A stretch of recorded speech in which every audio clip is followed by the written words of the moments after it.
오늘 사연자는 순한 줄로만 알았던 사위에게 깜빡 속아 넘어가 뒤통수를 제대로 맞았다는데요. 과연 어떤 사연인지 들어보시겠습니다. 오늘도 두 가지 사연 준비되어 있는데요. 끝까지 들어주실 거죠? 그럼 오늘의 사연 바로 시작해 볼게요. 구독과 좋아요도 잊지 말아주세요. 안녕하세요. 저는 60대 할머니입니다. 저는 몇 년 전까지만 해도 손주들 돌보느라 자기 시간도 없이 지내는 친구들을 보면 이해가 안 됐어요. 젊어서는 자식들 키우느라 온갖 고생 다 하고 늙어서 이제 좀 편하게 쉬어보나 할 때쯤 다시 자식들 뒷바라지하랴 손주 육아하랴 헌신하는 모습들이 안쓰럽게 보였거든요. 그런데 어느새 제가 지금 딱 그 짝이에요. 자식이라고는 딸 하나 있는데 요즘 들어 딸내미 뒤치다거리만 하느라 시간 가는 줄 모르고 지내고 있습니다. 딸애가 몇 년 전 결혼을 했거든요. 사실 저는 이렇게 될 줄 모르고 딸애가 시집만 가도 저도 육아에서 드디어 해방되는 건 줄 알았습니다. 그런데 오히려 딸이 결혼하고 나니 신경 쓸 게 더 많더군요. 딸애가 시집간 시댁이 우리 집과는 달리 영 까다로워요. 저나 남편이나 결혼이야 애들 둘이서만 좋으면 그만이지 싶은데 사돈댁은 그렇지가 않더라고요. 딸애에게 언뜻 들어도 사돈댁은 만만치 않아 보였습니다. 딸의 말로는 안 싸더니 하루에 한 번씩은 꼭 전화한다며 귀찮다고 하더라고요. 아침이면 출근하기 바빠 죽겠는데 꼭 8시, 9시면 전화와서 우리 아들 아침은 뭘 먹었냐, 집에 먹을 거 있냐 매일 물어보셔. 사돈댁도 우리 집과 마찬가지로 아들만 하나인 집이라 그런지 아들을 장가 보내놓고도 걱정이 많은가 봐요. 제 딸이 당신네 아들 밥이라도 굶기면 어떡하나 매일 검사를 하더라고요. 다 큰 성인이 밥이야 알아서 챙겨 먹으면 되지. 요즘이 어떤 시대인데. 자기 아들 앞집밥을 왜 너한테 물어본다니? 안 되겠다. 나도 김서방한테 전화해야지. 저도 한 성격 한다면 하는 사람이에요. 아무리 사위 자식이 귀하다고 해도 저에게는 제 자식이 더 귀합니다. 제 딸내미도 시집가서 일하랴 살림하랴 바쁘고 힘든데 시어머니라고 시집살이까지 시키니 짜증이 났어요. 그런데 그때 딸애가 제 말에 그러지 말라고 말리더군요. 김서방한테 전화해서 뭐라고 하려고. 우리 딸도 힘드니까 밥상은 알아서 차려 먹어라 그러려고? 뭐라고 하긴 뭐라고 그래. 안 싸더니 시어머니라고 자꾸 시집살이 시키려고 하니까 김서방더러 엄마 단속 좀 시키라고 하려고 하지. 제 경험상 원래 시어머니라는 사람들은 며느리가 백날 어쩌니 저쩌니 말해도 소용이 없습니다. 며느리가 네네 알겠습니다 하면 바본 줄 알고 더 만만하게 생각하고 또박또박 말대꾸라도 하면 버르장머리 없다고 할 게 뻔하니까요. 그나마 자기 아들이 말해서 알아들으면 다행이었죠. 그래서 제가 직접 사위에게 이야기를 하려고 한 거예요. 누가 봐도 사돈이 하는 짓은 이제 결혼한 지 얼마 안 된 며느리 시어머니가 길들이려고 하는 짓이니까요. 아이고 됐네요. 나도 그냥 힘들어서 엄마한테 하소연 좀 한 거니까 괜히 김서방 앞에서 티내지 마요. 딸아이가 속상해서 제게 하소연하다가도 제가 사위에게 한 소리 하겠다고 하면 항상 말렸어요. 제가 사위에게 말했다가 시어머니 귀에라도 들어가면 피곤하다고요. 요즘 같은 세상에 시집살이 하는 며느리가 어디 있다고. 너는 답답하게 매일 참기만 하니? 너도 자꾸 참기만 하지 말고 할 말은 하고 살아. 제 딸이지만 제가 보기에도 애가 좀 답답한 구석이 있기는 해요. 요즘 같은 시대에 왜 그러는지 항상 보면 딸애는 지 남편 시댁 눈치를 그렇게 보더라고요. 딸아이 시부모야 제가 겪어보지 못해서 잘은 모르지만 사위는 딸애가 뭐라고 하든 이해를 못할 애가 아니거든요. 제가 보기엔 우리 사위가 참 자상하고 다정한 성격이라 딸애가 말하면 다 들어줄 텐데 딸애는 항상 보면 할 말도 못하고 자기 속만 태우는 것 같더라고요. 결혼할 때도 그랬어요. 딸애가 사위와 결혼식장을 알아보러 다니라 정신이 없을 때였어요. 제가 보기에는 한눈에 봐도 사위는 최대한 이른 날짜에 식을 올리고 싶어 안달이 나 있었어요. 반면 딸아이는 날짜를 미루지 못해서 안달이더군요. 저는 그런 딸이여 어쩐지 걱정돼서 이것저것 꼬치꼬치 물었습니다. 둘이 좋아서 결혼하겠다고 해놓고 왜 갑자기 나를 미루고 싶어하나 해서요. 혹시나 둘 사이에 제가 모르는 일이 있는 건가 싶어 물었는데 딸애가 생각지도 못한 소리를 하더라고요. 드레스 입으려면 적어도 7, 8kg는 더 빼야 하는데 결혼식이 2달 뒤면 너무 기간이 짧잖아. 그때까지 살을 어떻게 빼. 적어도 서너 달은 있어야지. 아이고, 네가 뺄 살이 어딨다고 거기서 살을 더 빼. 신부가 너무 말라도 드레스 입으면 안 예뻐. 괜한 짓 하지 말고 김서방이 말한 대로 다다음 달로 그냥 해. 엄마는 내만 몰라. 결혼식 날 다들 와서 신부만 볼 텐데 이 꼴로 어떻게 드레스를 입어. 어머, 얘가 결혼할 때가 돼서 그런가 왜 이렇게 예민하게 굴어? 네가 뭐가 어떻다고 그래? 제 눈에는 그 누구보다 예쁘기만 한 딸이 자꾸만 자신감 없는 모습을 보이니 부모로서 너무 속상하더라고요. 김서방 주변에 얼마나 예쁘고 날씬한 여자들이 많은데 그 여자들이랑 비교 안 당하려면 결혼식당 내가 제일 예뻐야 돼. 저는 그날 제 딸이 혼자 중얼거리는 모습을 보고 적잖이 놀랐습니다. 제가 원래 저렇게 자존감이 낮은 애였나 싶더라고요. 너도 참 내 딸이지만 피곤하게 산다. 세상에 신경 쓸 게 없어서 뭐하러 김서방 주변에 있는 여자들까지 신경을 쓰니? 김서방이 그 많은 여자 중에 네가 제일 좋으니까 너랑 결혼하는 거잖아. 자신감을 좀 가져. 제 딸이라서 하는 말이 아니라 정말 제 딸은 어디 내놔도 빠지는 미모가 아니에요. 그런 애가 결혼식을 앞두고 예민하게 구니 털털한 저도 괜히 이런저런 걱정이 들더군요. 저도 노파심에 혹시나 사위가 딸을 두고 다른 여자하고 비교하거나 딸의 외모에 대해 자존심 상하는 말을 하기는 한 건가 싶어 딸에게 한 번 더 물어봤습니다. 김서방이 그런 비슷한 소리라도 한 거냐고요. 오빠도 남잔데 주변에 예쁜 여자들 많으면 속으로는 비교할 수도 있잖아. 얼씨구, 네가 할 일이 없으니까 괜히 쓸데없는 생각만 만들어가지고 하는구나. 괜한 소리 하지 말고 김서방이 하자는 날짜에 그냥 해. 지금에 와서는 제가 너무 어릴 때부터 과잉보호해서 애가 마음이 약하고 예민한가 싶기도 하지만 그렇다고 자신이 없는 아이로 키우지는 않았는데 왜 저러나 싶었죠. 당시에 저는 딸아이의 반응이 아무래도 걱정돼서 얼마 뒤 사위를 만났을 때 딸 몰래 슬쩍 사위에게 물어봤어요. 김서방, 자네가 혹시 우리 유정이한테 살 빼라고 그랬나? 애가 요즘 부쩍 살을 빼겠다고 얼마나 예민한지 툭하면 나한테 짜증을 내더라고. 아, 정말요? 우리 유정이가 얼마나 날씬하고 예쁜데 제가 그런 소리를 하겠어요. 아무래도 결혼식 날 드레스 입는 게 많이 신경 쓰이나 봐요. 물론 신부니까 이래저래 신경 쓰이겠지만 유정이 말로는 자네 친구 중에 예쁘고 늘씬한 친구들이 많다고 하더라고. 그게 아무래도 신경이 쓰이나 봐. 근데 자네 주변에 여자친구가 많은가 봐? 얼마나 많으면 우리 유정이가 스트레스까지 받으면서 신경을 쓰게 해. 농담조로 이야기는 했지만 저도 은근 사위를 떠본 겁니다. 뭐 친한 여자친구들이야 있을 수 있지만 딸아이가 그렇게 예민하게 이야기하는 게 아무래도 신경이 쓰이더라고요. 친구는요, 아니에요. 제가 하는 일이 그러다 보니까 주변에 여자 직원들이 많아서 그래요.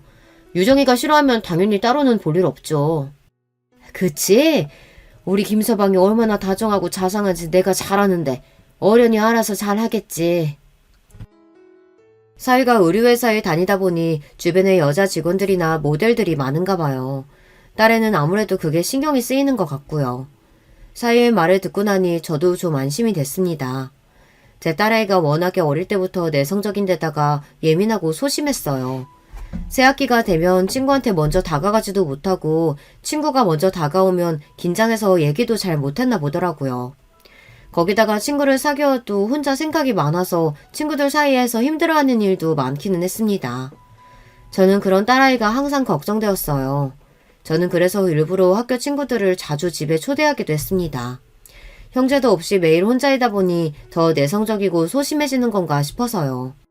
그래서 더 제가 딸내 옆에서 항상 붙어 있으려고 노력했어요. 이런 말 하면 유난이라고 하실지도 모르겠지만 저는 딸아이 초등학교 6학년 될 때까지 학교에 데려다주고 데리러 갔습니다. 외동이라 귀해서 그런 것도 있지만 얘가 하는 일이 다 못 믿어왔거든요. 초등학교 고학년이 될 때까지 혼자 운동화끈도 맬 줄 모르고 소심해서 가게에 들어가서 아이스크림도 하나 사 먹질 못하니 걱정돼서 혼자 둘 수가 없더라고요. 더군다나 남편이 당시에 해외 지사에서 근무 중일 때라 몇 년 동안 저와 딸아이밖에 없었어요. 그러다 보니 딸아이에게 일어나는 모든 일이 다 제 책임이라는 느낌이 강했습니다. 주변에서 그러기도 했고요. 특히나 시어머니가 그랬어요. 제 남편이 방송국 기자였어요. 그래서 외국에 특파원으로 가게 된 건데요. 남편이 해외에 있다 보니 제가 혼자 애를 데리고 시댁에 갈 일이 많았죠. 사실 저는 가고 싶지 않았어요. 가봐야 불편하기만 하니까요. 하지만 며느리로서 어디 그럴 수 있나요? 명절이고 제사고 저는 항상 애만 데리고 혼자 다녀왔습니다. 며느리가 남편도 없이 혼자 지내면서 애 키우느라 고생하는데도 저희 시부모님은 그런 저를 전혀 알아주지 않으셨습니다. 오히려 남편이 벌어서 보내주는 돈으로 편하게 놀고 먹는 사람 취급을 하셨어요. 거기다가 시어머니고 시아버지고 워낙 무뚝뚝하고 차가우신 분들이라 저나 딸애한테 살갑게 해주신 적이 없었어요. 만나기만 하면 가족끼리 이런 말을 꼭 해야 하나 싶은 이야기만 하셨습니다. 너는 볼 때마다 옷 입는 게 왜 그러니? 누가 보면 네 남편이 생활비도 안 주는 줄 알겠다. 얘도 그래. 오랜만에 할머니 집에 데려오는데 깔끔하게 좀 예쁘게 입히지 그래. 저게 뭐니? 명절이라고 신경 써서 새로 사서 입힌 옷인데 마음에 안 드세요?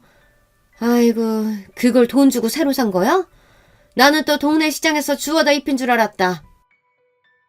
지금이야 저도 어디를 가든 하고 싶은 말은 시원하게 다 하는 아줌마가 됐지만 당시에는 나이도 어렸고 워낙 시부모님이 무서워서 바보처럼 내내만 하던 며느리였어요. 처음 결혼했을 때부터 저는 항상 시댁에 갈 때마다 긴장했습니다. 시부모님은 철저하게 학벌이나 집안을 중요하게 여기시는 분들이었어요. 그래서 처음부터 저를 며느리감으로 탐탁지 않아 하셨어요. 남편은 서울 명문대에 그 어렵다는 언론고시까지 단번에 합격한 데다가 시아버지는 사업으로 크게 성공하신 분이었어요. 반면에 저는 고졸에 집안도 변변치 않으니 처음부터 조건이 맞지 않는다고 결혼을 반대하셨죠.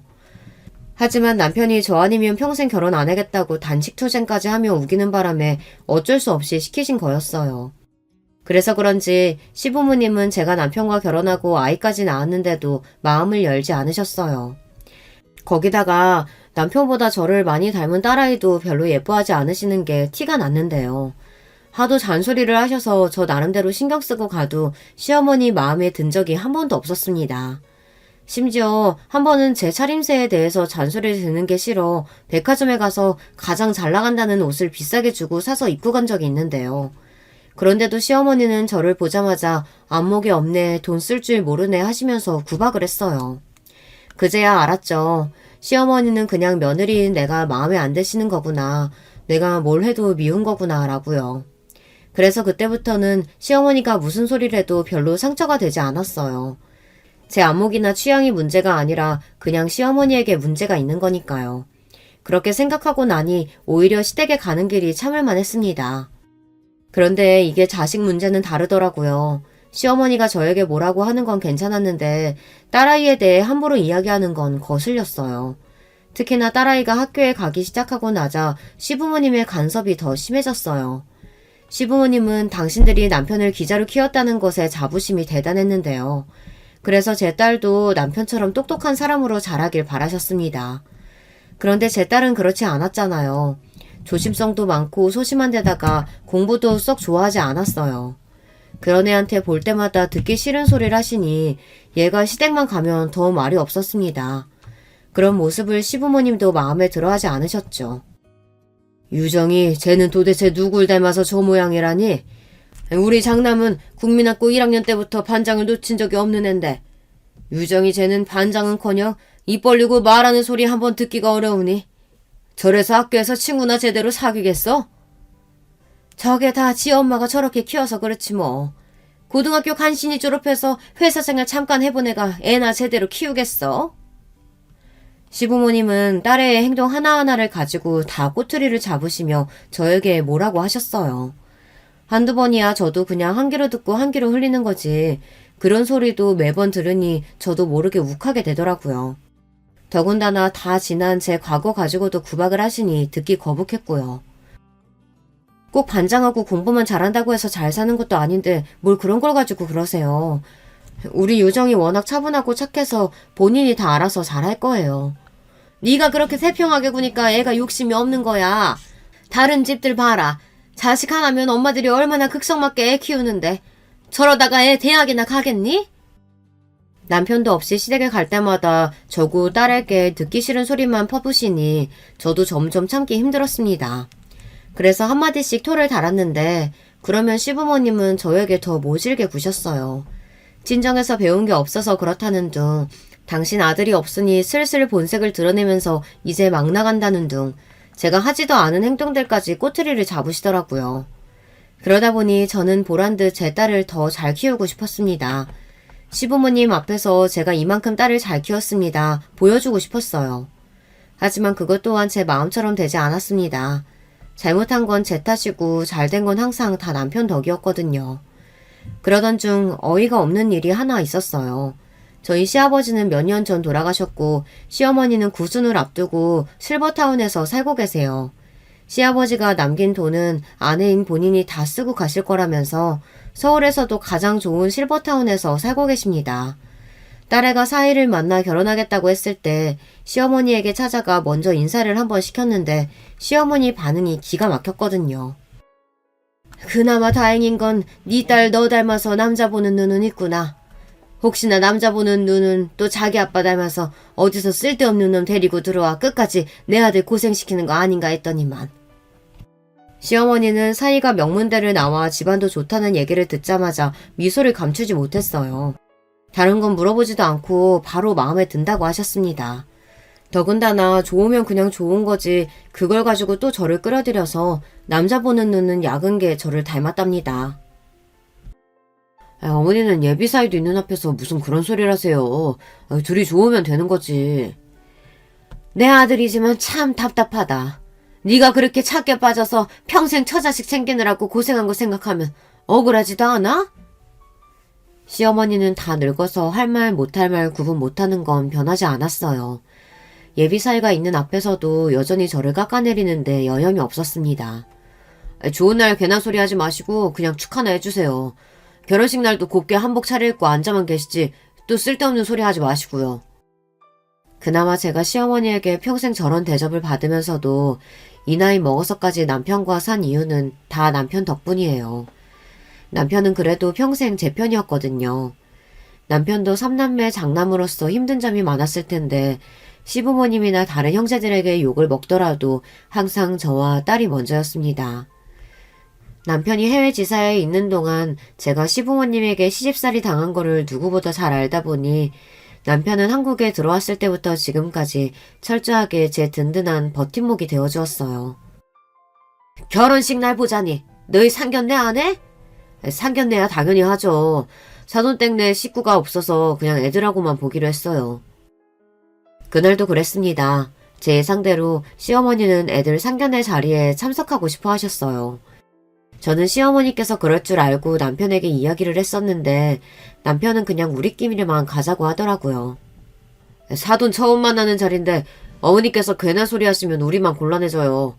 그래서 김서방이랑 미리 인사드리라고 데려온 거니까 오늘 보시고 그냥 결혼식 날 오세요. 남편은 단호했습니다. 지금까지 살면서 시어머니께서 사람들 앞에서 저를 어떻게 대해왔는지 너무나 잘 아는 남편은 시어머니를 상견례 자리에 데리고 가고 싶어 하지 않았어요. 아이고 예비 손주 사위 잘 보시게나. 이래서 아들 키워봐야 다 소용없다니까. 예약한 식당이 멀어서 할머니 오시기 힘드시니까 저희가 따로 자주 놀러 올게요. 역시 있는 집 자식이라 그런지 말도 참 이쁘게 하네. 뚝뚝한 유정이 쟤한테는 아깝다. 아까워.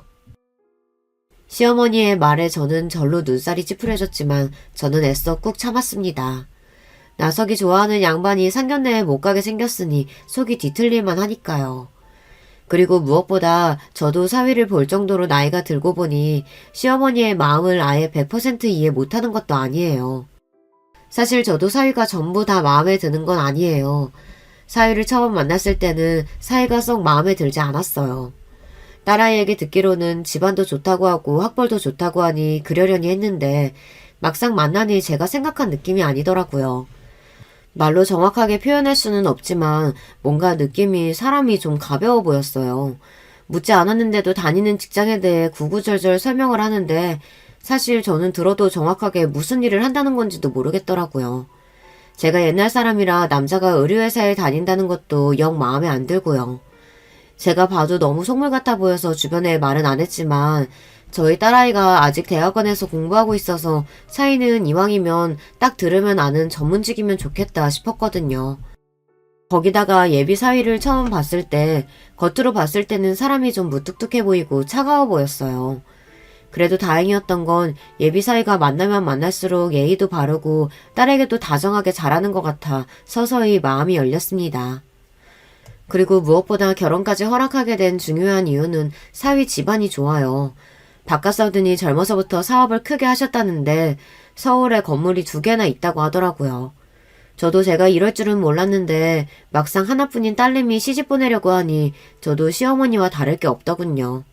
이런 제가 저도 부끄럽긴 하지만 그래도 지질이 없는 것보다야 있는 집안에 시집 가는 게 나으니 사위가 제 마음에 쏙 들지는 않아도 집안을 보고 보내도 되겠다 싶었습니다. 그런데 살짝 후회할 뻔한 적이 있어요. 상견례 때 일이에요.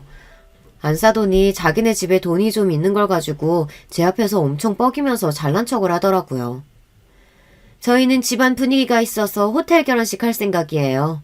아, 물론 비용은 걱정 안 하셔도 됩니다.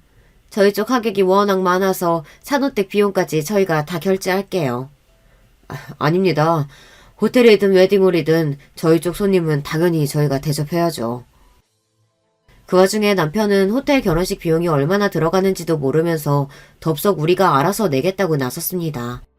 저는 그 상황이 떨떠름했어요. 각자 집안 사정이라는 게 있는 건데 처음부터 우리에게 묻지도 않고 무조건 호텔에서 식을 올리겠다고 하니 기분이 좋지는 않더라고요. 그때였어요. 부창부수라고 바깥사돈까지 나서서 잘난 척을 하더군요. 에이, 이제 곧 가족 될 사이인데 괜한 자존심 부리지 않으셔도 됩니다. 그리고 그거 몇 푼이나 된다고 두 집이 나눠서 내고 말고 할 게 뭐가 있어요?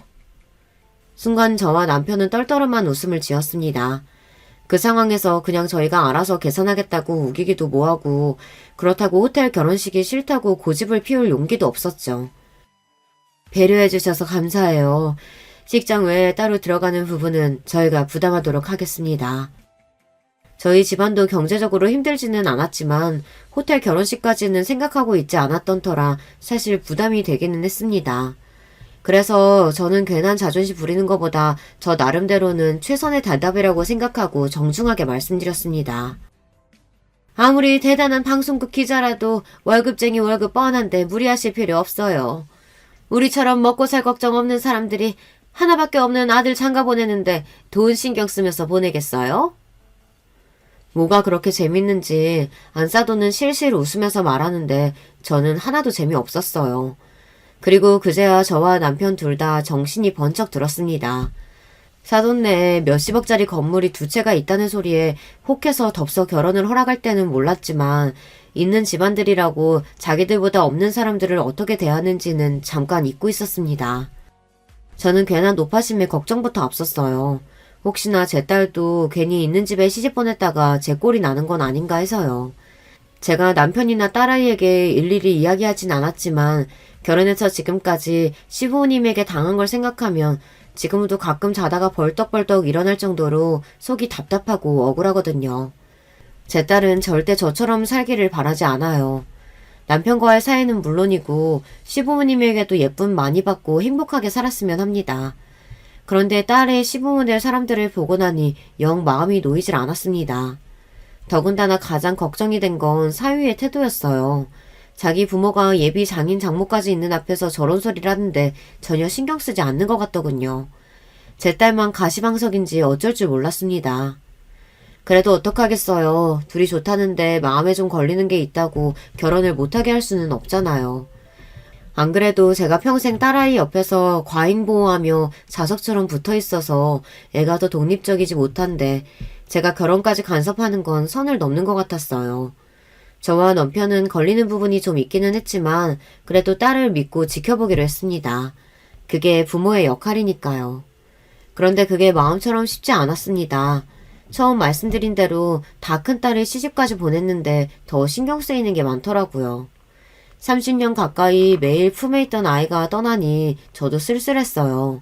어린애도 아닌데 밥은 먹었나 잠은 잘 자나 별게 다 걱정되더라고요. 결혼시키고 매일매일 전화도 하고 싶고 얼굴도 보러 가고 싶었지만 저는 애써 참았습니다. 사위가 귀찮아할까 봐서요. 딸이야 내 자식이지만 사위는 아니잖아요. 그런데 사돈들은 저와 달랐습니다. 다 큰애들한테 간섭을 많이 하는 것 같더라고요. 한 번은 이런 적이 있었어요. 애들이 결혼하고 한 달도 안 됐을 때인데 안사돈이 직접 저에게 전화를 했더라고요. 사돈, 웬만하면 제가 이런 소리까지 안 하려고 했는데 딸 시집 보내놓으시고 어쩜 그렇게 태평하세요? 순간 저는 이게 무슨 소리인가 싶어 당황했습니다. 마치 제가 무슨 큰 잘못이라도 한 줄 알았어요. 아니 사돈, 오랜만에 전화하셔서 안부 인사도 없이 그게 다 무슨 소리세요? 우리 유정이가 뭘 잘못하기라도 했나요? 유정이가 부족한 거야 많죠. 하지만 저도 같은 자식 키우는 입장으로 사돈한테 딸 자식 듣기 싫은 소리 하기는 싫습니다. 단지 내 자식이 부족하면 어미로서 챙기는 게 당연한 건데 사돈께서 새아기한테 너무 무신경한 것 같아서 제가 못 참고 연락을 드렸네요. 안사돈은 특유의 고상한 말투로 말을 하기는 했지만 그 내용은 전혀 고상하지 않았습니다. 제 앞에서 대놓고 제 딸아이를 험담한 거였어요. 어떻게든 애가 30이 넘어서 남편 밥상 하나 제대로 차릴 줄을 모른답니까? 제가 며칠 전에 애들 집에 갔다가 냉장고 보고 깜짝 놀랐잖아요. 냉장고에 먹을 거라고는 없이 아주 텅텅 비었더라고요. 요즘엔 유튜브만 들어가도 반찬 레시피 같은 거 지천에 깔렸는데 어쩜 젊은 애가 그렇게 왜 노력을 안 하는지 모르겠어요. 안사돈은 결국 밥 타령이었습니다. 제 아들이 자기 아들 밥상을 안 차려준다고 굳이 제게 직접 연락까지 한 거예요. 제 평소 성격 같으면 자리에서 벌떡 일어나 핸드폰에 대고 소리를 질렀을 거예요. 내 딸이 당신네 아들 밥상 차려주려고 결혼한 줄 아느냐고 따지면서요. 그런데 그 순간만큼은 어느 때보다 정신을 차려야 했어요. 정신을 똑바로 차리고 시어머니 행세하는 안사돈을 차분하게 밟아줘야 했습니다. 안사돈도 참 귀한 외동아들 장가 보내놓고 많이 적적하신가 봐요. 굳이 다 큰아들 밥 걱정까지 하시는 걸 보니. 아휴, 근데 저도 사돈 이야기 들으니 이제야 좀 걱정이 되기는 하네요. 우리 유정이도 워낙 입맛이 까다롭고 입이 짧은 앤데 우리 김서방이 우리 딸 잘 돌봐주나 모르겠네요. 저는 이에는 이, 눈에는 눈이었습니다. 네 아들 귀한 줄 알면 내 자식도 귀한 줄 알라는 거였죠. 그 순간 핸드폰 너머로 고요한 정적이 흘렀습니다. 안사돈은 아무래도 저와 말이 안 통한다 싶었는지 고상한 척하던 말투를 버리고 살짝 언성을 높이더군요. 어머 안사돈, 그게 무슨 뜻이에요? 지금 우리 아들더러 새아기 밥이나 챙겨주라는 이야기예요? 왜요? 그게 이상한가요? 둘이 사는데 누구라도 하나가 나서서 하면 되지. 요즘 세상에 남자 여자 그런 게 어디 있나요? 그리고 들어보니까 김서방이나 우리 유정이나 서로 생활비 반반 내고 둘 다 돈 관리도 따로 한다던데요. 안사돈이 몰라서 하는 소린데 요즘 애들은 우리 때랑 달라요. 신경 안 써도 철저하게 분업해서 알아서 잘 할 거예요. 그러니까 안사돈도 괜한 걱정하지 마세요. 저는 내내 마음에 담아뒀던 말을 안사돈에게 했습니다. 사실 상견례 때 저와 남편 앞에서 사돈들이 돈 자랑을 해댈 때 재수가 없기는 했거든요. 그래서 딸내미 대학원 학비랑 생활비는 아직 저희가 주고 있어요. 사위가 별말 안 하더라도 우리 딸애가 괜히 사위 눈치라도 볼까 봐서요. 옛말에 사위 사랑은 장모라는데 그렇지도 않은가 봅니다. 그러니까 안사돈 말씀은 결국 제 아들더러 알아서 차려 먹으라는 거네요. 제 말에 자존심이 좀 상했는지 안사돈이 언성을 높이더군요. 제가 아무래도 너무했나 싶어 살짝 발을 뺐습니다. 에이, 다 큰 어른인데 밥상 차리는 거 정도는 할 줄 알아야죠. 그래도 사돈 말씀이 맞아요. 사위 사랑은 장모라는데 제가 너무 무신경했네요. 제가 조만간 김서방 좋아하는 거 바리바리 싸들고 애들 집에 한번 가겠습니다. 안사돈은 아예 눈치 없는 시어머니는 아닌지 그래도 저와 통화한 이후 전보다는 좀 덜 딸을 귀찮게 하는 것 같더라고요. 그런데 얼마 뒤 생각지도 못한 일이 벌어졌어요. 딸아이에게 힘든 일이 생겼어요. 결혼하고 얼마 되지 않아 딸아이가 임신했다가 유산을 했습니다. 그것도 2년 사이에 2번이나 같은 일을 겪었어요. 지금도 그때만 생각하면 가슴이 산산이 찢어지는 것 같아요. 안 그래도 내성적이고 소심한 애가 그런 일까지 겪고 나니 더 주눅이 들어 말을 거의 하지 않더라고요. 저는 딸아이의 걱정에 하루도 마음 편할 일이 없었습니다. 엄마인 제가 기운을 차려야 하는데 저까지 밥도 안 먹히고 잠도 잘 자지 못했어요. 그래도 사람이 죽으라는 법은 없는지 와중에 좋은 일도 있었어요. 딸아이가 대학원 시절부터 꼭 들어가고 싶다던 직장에 들어갔습니다. 저는 엄마로서 이러고 있으면 안 되겠다 싶어서 딸아이를 축하해주기 위해 준비를 했습니다. 딸아이가 좋아하는 음식들을 해서 딸 집에 갔어요. 딸은 뭘 이렇게 많이 해왔냐고 궁시렁거렸지만 저는 딸이 조금이나마 기운을 차렸으면 해서 바로 상을 차렸습니다. 애써 하나라도 더 먹으려고 노력했어요. 그런데 딸은 그런 어미 마음을 아는지 모르는지 영 신통치 않게 먹는 둥 마는 둥 했습니다. 입맛이 없다고요. 그런데 그때였어요. 딸네 집 번호키가 열리는 소리가 들렸습니다. 저는 사위가 벌써 왔나 싶어서 현관으로 나갔는데 현관문을 열고 들어온 사람은 사위가 아니라 다름 아닌 안사돈이었습니다. 안사돈은 저를 보자마자 놀라서 잠시 머뭇거리더니만 인사를 하는 둥 마는 둥 하고는 불쑥 들어오더라고요. 와 계신 줄 몰랐네요. 현관에 서 있는 제 눈도 잘 안 맞추고 대뜸 하는 말이 쌀쌀 맞았어요. 그 태도를 보니 저도 영 마음이 좋지 않더군요. 더군다나 더 기가 막혔던 건 딸아이였어요.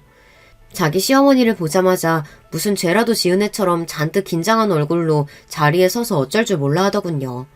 저는 그런 딸이 안쓰러워서 자리에 앉아서 얼른 밥부터 먼저 먹으라고 했습니다. 얘가 아직 몸이 안 좋은지 통 밥을 못 먹어서 제가 음식을 좀 해왔어요. 사돈도 식사 안 하셨으면 같이 드세요. 저를 보고도 영 시큰둥해하는 안사돈의 행동에 저도 기분이 썩 좋지 않았어요. 하지만 그래도 애써 좋게 말을 했습니다. 그런데 제 배려에도 안사돈의 다음 행동이 어이가 없었어요. 제가 차려놓은 상을 쑥 훑어보더니 안 해도 될 말을 굳이 하더군요. 너는 그래도 밥이 목구멍으로 나와 가나 보다. 내 아들은 속상해서 전화해도 말도 한마디 못하던데. 저는 순간 제 두 귀를 의심했습니다. 아무리 시어머니라도 해도 그렇지 어떻게 얼마 전 아이를 잃은 며느리에게 저딴 소리를 할 수 있을까요? 저는 순간 얼굴이 뜨거워질 정도로 화가 나서 자리에서 벌떡 일어났습니다. 아니 사돈, 지금 그걸 말이라고 하십니까? 제 딸 얼굴 보고도 그런 말이 나오세요? 저는 너무 속상해서 반쪽이 된 제 딸아이 얼굴을 가리켰습니다. 아무리 자기 자식이 아니라도 그렇지 저는 보기만 해도 눈물이 벅차올라 돌아버릴 것 같은데 저딴 소리를 해대니 참을 수가 없더군요. 더군다나 더 화가 나는 건 딸아이가 2번이나 유산하는 동안 사돈이 제 딸에게 내내 저렇게 눈치를 줬을까봐 그게 더 화가 나고 걱정되더라고요. 아유, 이 기름진 음식들 좀 봐. 내가 너 앞으로 이런 거 먹지 말고 샐러드만 먹으라고 했지? 그리고 벌써 8시인데 왜 아직도 이러고 있어? 운동하러 안 가? 가야죠. 엄마 오셔서 잠깐 잊고 있었어요. 안사돈과 딸이 나누는 이야기에 저는 순간 미간이 구겨졌습니다. 이게 무슨 소리인가 싶어서요. 그런데 알고 보니 제 딸아이가 유산하고 나서부터 안사돈이 매일 찾아와 제 딸에게 저런 말도 안 되는 소리를 했다네요. 사돈, 이게 다 무슨 소린가요? 애가 몸 상했는데 빨리 몸보신부터 시킬 생각을 해야지. 샐러드는 또 뭐고 운동은 또 뭐예요? 그 순간 사돈은 제가 싸온 음식들을 다 치우기 시작했어요. 그러면서 한다는 말이 엄마라는 사람이 딸한테 매일 이런 거나 먹이니까 애가 잘못된 거라네요. 사돈이 뭘 이렇게 모르니까 새아기 쟤도 저렇게 아무것도 모르는 거 아니에요? 딸 자식을 얼마나 부실하게 키웠으면 애가 제대로 들어서질 않잖아요.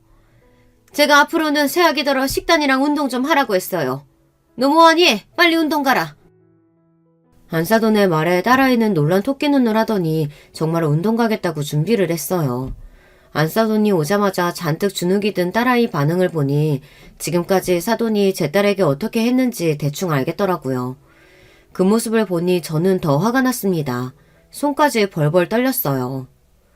아기 잘못된 지 얼마나 됐다고 애를 운동을 시켜요. 유정아, 됐으니까 마저 밥 먹어.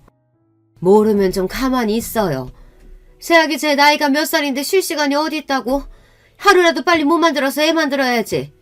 사돈, 그만하시죠. 아무리 시어머니라도 그렇지 남의 집 귀한 딸한테 어디서 애를 가지라 마라 마음대로 해요. 그러게 생긴 애라도 잘 지켰어야지. 툭 하면 유산하니 그럼 어떡합니까? 우리 집안 대에 이르면 이렇게라도 해야지. 저는 순간 지금이 몇십 년 된가 싶었어요. 저랑 몇 살 차이도 안 나는 양반이 무슨 대를 인내 만에 저런 시대착오적인 소리를 하나 싶었죠. 지금 제일 속상한 게 누군데? 사돈, 설마 뱃속에 아기가 유산된 게 우리 딸 잘못이라고 생각하시는 건가요? 그래서 우리 딸한테 구박이라도 한 거냐고요? 이 순간 저도 이판사판이었습니다. 사돈이고 뭐고 내 금지우겹 딸내미 건드리는 건 저도 가만히 보고 넘어갈 수 없었어요. 한 번이야 그럴 수도 있다고 하지만 두 번이면 상습적인 건데 당연히 새아기 탓이죠. 다 큰 여자애가 몸가리를 어떻게 했으면 우리 집 귀한 손주를 두 번이나 죽여요, 죽이기를. 제가 60살 넘게 살면서 별의별 인간을 다 봤지만 이런 여자는 처음 봤습니다. 상견례 때 봤을 때부터 이상하다 싶더니만 결국은 이 여자가 넘어서는 안 되는 선을 넘어버리더군요. 저는 순간 이성을 잃었습니다.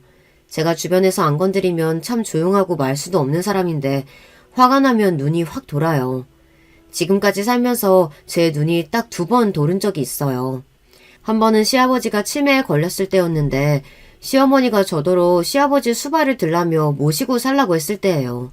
본인은 늙고 힘들어서 시아버지 수발을 들 수 없으니 저더러 모시라고 했습니다.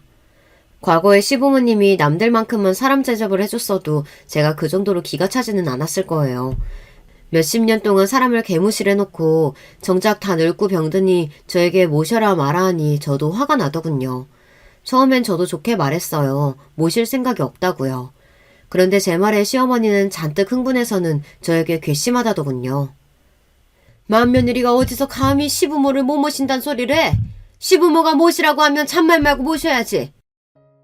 흥분한 시어머니는 자기 뜻대로 되지 않자 혼자 부들부들 떨더니 저에게 옆에 있던 화분을 던졌어요.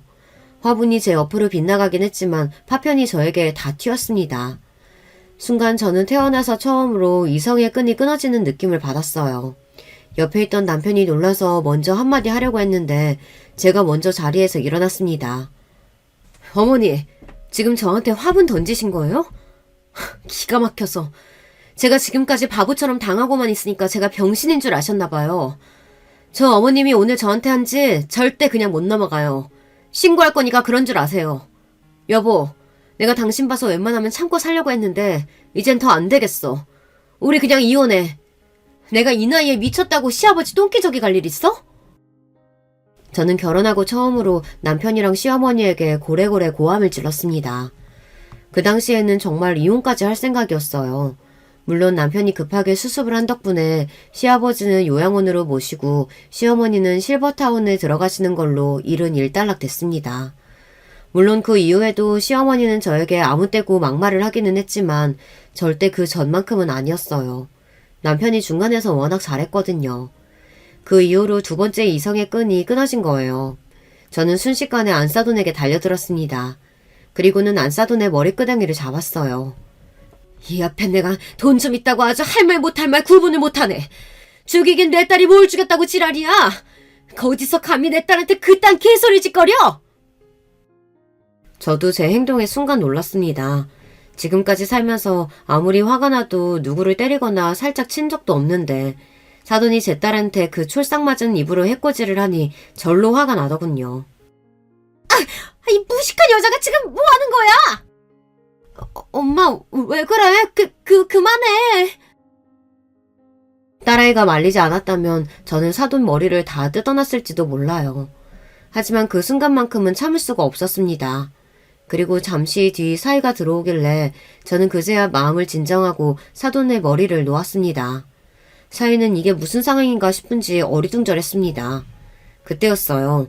안사돈이 자기 아들한테 달려가 서럽다는 듯 난리를 치더군요. 아들, 내가 지금 무슨 일을 당한 줄 알아? 네 장모가 내 머리끄댕이를 잡았다니까? 엄마, 그게 무슨 소리야? 우리 장모님이 그러실 리가 있어? 진정하고 어떻게 된 일인지 차근차근 말해봐. 그래도 다행인 건 사위가 자기 엄마를 닮지는 않았다는 겁니다. 이런 정신없는 상황에서도 차분하게 상황을 물어보더군요. 오히려 당황한 건 제 딸이었어요. 제 행동에 많이 놀랐는지 엉엉 울고 있더군요. 저는 안 되겠다 싶어 상황을 정리했습니다. 김서방, 내가 자네 앞에서 이러면 안 되는데 오늘은 도저히 참을 수가 없어서 내가 흥분을 좀 했네. 근데 이건 어디까지나 안사돈이 실수하신 거야. 아무리 아기를 잃은 게 슬퍼도 그렇지. 어떻게 내 앞에서 내 딸한테 그런 소리를 할 수가 있어? 자초지정을 알게 된 사위는 한숨을 크게 내쉬었습니다. 그리고 저에게 사과했어요.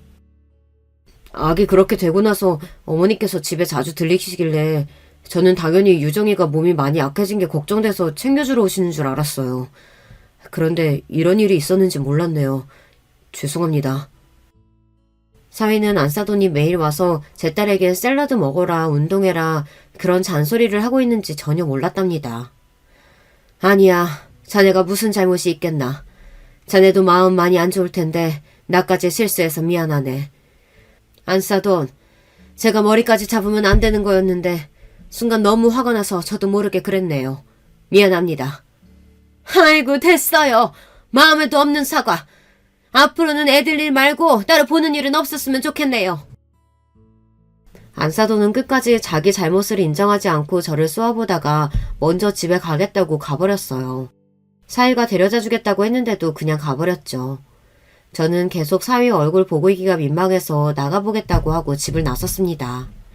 그런데 아파트에서 내려와 지하철역으로 가다 보니 딸네 집에 핸드폰을 두고 왔더라고요.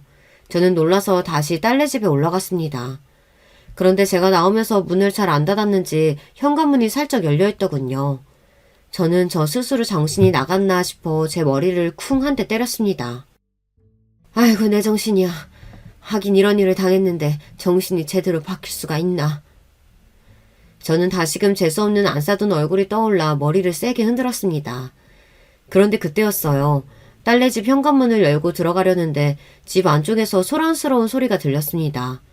와당탕 뭔가 바닥으로 쏟아지는 소리가 들리더니 이내 사위 목소리가 들리더군요. 야, 네 애미 좀 왔다 갔다 하고 네 팔자가 달라질 것 같아? 치우라면 치우지 어디서 거만하게 굴고 있어. 네가 요새 좀 덜 맞았지? 저는 처음 들어보는 낯선 사위의 목소리에 놀라서 거실로 달려들어갔어요. 그런데 그 순간 사위놈이 제 딸 뺨을 세게 때렸습니다. 그 순간 저는 제 인생에서 3번째로 이성을 잃고 말았어요. 너 이 새끼 지금 뭐 하는 거야? 저는 그대로 사위 새끼에게 달려들어 얼굴이고 머리고 잡히는 대로 때리고 흔들었습니다. 이거 놔요! 사위가 목소리를 높이며 놓으라고 난리를 치는데도 저는 쉴 새 없이 주먹을 내리쳤어요. 그때였어요. 딸아이가 바닥에 주저앉아 눈물을 쏟으며 펑펑 우는 소리가 들렸습니다. 엄마, 그만해. 엄마. 저는 놀라서 딸아이에게 달려갔어요. 그리고 꼭 안았습니다. 엄마, 나 집에 가고 싶어. 얼마나 우는지 말도 제대로 못하는 딸의 모습에 저는 순간 울컥했습니다. 저는 사위놈을 한 대 세게 쏘아보곤 곧바로 딸을 데리고 집으로 왔어요. 집으로 오는 길 내내 한마디도 안 하고 있던 딸아이는 집에 오자마자 결혼 전 썼던 방에 들어가 그대로 골아떨어졌어요. 그러더니 다음날 점심때가 되어서야 일어났어요. 그러고는 그제야 지금까지 있었던 일을 제게 쏟아내듯 말했습니다. 알고 보니 사위새끼는 인간이 아니라 악마였어요. 지금까지 결혼해서 사는 동안 사위새끼가 딸에게 손을 댄 게 한두 번이 아니라네요. 별일 아닌 일에도 툭하면 딸을 때렸대요. 심지어 최근에 아이를 잃은 것도 사위새끼가 때려서 그런 거라네요. 저는 딸의 이야기를 듣는 내내 눈물이 앞을 가려서 도무지 말을 할 수가 없었습니다. 그런 큰일이 있었는데 왜 엄마한테 말을 안 했어? 그런 일은 엄마한테 말했어야지. 엄마한테 항상 부족한 딸이라 어떻게 해서든 결혼해서 잘 사는 모습 보여주고 싶었어. 할머니한테도 마찬가지고. 알고 보니 딸아이가 혼자 마음고생을 많이 했더라고요. 어릴 때부터 저와 지내면서 제가 시부모님에게 시집살이 당하는 모습을 보고 자라 그런지 제가 시부모님에게 매일 구박당하는 모습이 싫었답니다. 특히나 딸아이 문제로 시부모님이 제가 뭐라고 하는 게 가장 듣기 싫었대요. 그래서 어떻게든 저나 시어머니에게 본인이 잘 사는 모습을 보여주고 싶었대요. 그런데 그게 생각처럼 되지 않았답니다. 사위놈이 결혼 전까지는 멀쩡하더니만 결혼하고 나서 180도 달라졌대요. 초반에는 안 그랬는지 언제부턴가 회사 일이 적성에 맞지 않는다며 사업을 하겠다고 회사를 그만두고 나오더니 이상해졌답니다. 어디서 사기를 당했는지 모은 돈을 다 잃고 들어와서는 몇 날 며칠 폐인처럼 있다가 딸아이에게 생활비를 뜯어갔답니다. 그리고는 딸아이가 무슨 말만 하면 극도로 화를 내고 소리를 질렀대요. 그러면서 친정이나 시댁에는 일절 말하지 말라고 했답니다. 말하면 죽여버릴 거라고까지 했대요. 그래도 딸아이는 사위가 변할 거라고 기대하고 기다렸답니다. 그런데 사위의 만행은 시간이 갈수록 더 심해졌대요. 딸에게 처음으로 손을 댄 게 딸아이가 첫 번째 유산을 하고 난 뒤 얼마 되지 않아서였대요.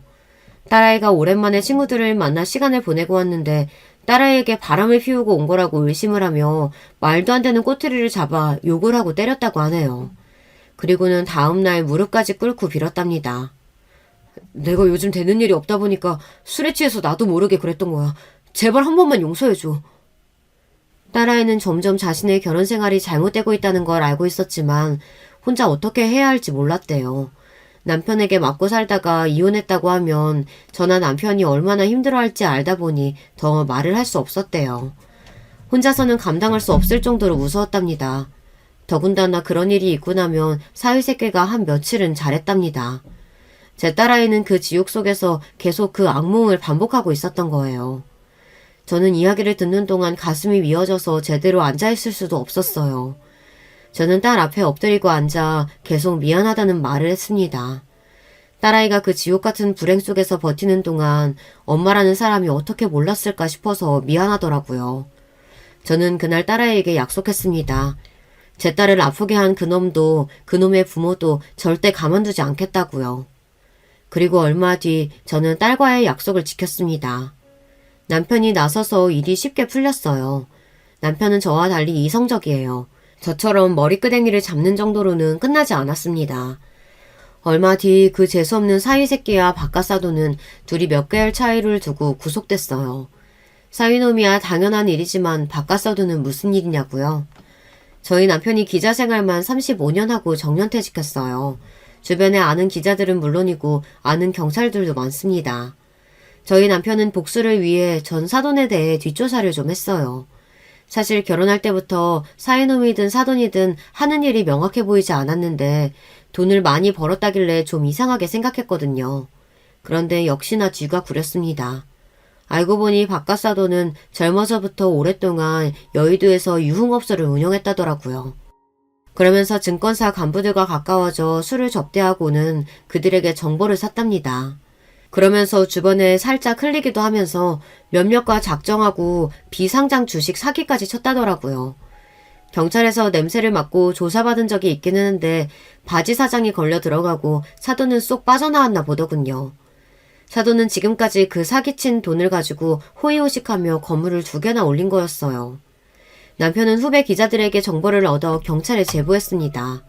워낙 피해 금액이 큰 사건이라 뉴스에도 대대적으로 보도됐습니다. 그리고 얼마 뒤 사돈은 압수수색을 당하고 구속됐어요. 사위놈은 제 딸이 고소했고요. 사위고 그 집안이고 풍비박산을 내서 속은 후련하지만 아직도 저는 가슴 한편이 욱신거립니다. 제 딸아이가 안쓰러워서요. 사위를 고소하고 사돈 양반 사건이 알려지기 시작하면서 사돈이고 사위고 우리 집에 매일 찾아오고 난리도 아니었어요. 물론 일절 만나주지 않았지만 딸아이는 굉장히 불안해했습니다. 그 모습을 보는데 제 속이 아니더라고요. 딸아이는 꾸준히 병원에 치료하러 다니고 있어요. 하지만 아직 많이 힘들어합니다. 그래도 저는 포기하지 않고 딸아이 옆에 꼭 붙어있을 거예요. 그래서 꼭 우리 딸내미 다시 행복하게 만들어줄 생각입니다. 여러분께서 저와 딸아이에게 힘내라고 할 수 있다고 응원의 글 좀 많이 댓글로 달아주세요. 그럼 우리 가족에게 큰 힘이 될 것 같습니다. 지금까지 저와 저희 딸의 이야기 들어주셔서 감사해요. 여러분의 가정에는 항상 기쁜 일만 가득하시길 바랄게요. 여러분, 2번째 사연 시작하기 전에 좋아요, 구독 꼭 눌러주실 거죠? 그럼 2번째 사연 바로 시작합니다. 안녕하세요. 저는 집에서 집안일을 할 때 유튜브로 사연 듣는 것을 좋아하는 인천에 사는 50대 주부입니다. 특히 대청소하거나 밀린 빨래를 할 때 사연을 들으면 시간 가는 줄 모르겠더라고요. 매번 들으며 웃겨서 웃기도 하고 감동적인 사연엔 눈물도 흘리고 있습니다. 그러다 문득 제 얘기도 제보하면 어떨까 하는 마음이 들었어요. 그래서 용기 내어 제보하게 됐습니다. 오늘 제가 제보하게 되는 사연도 제 주위에선 꽤 유명하거든요.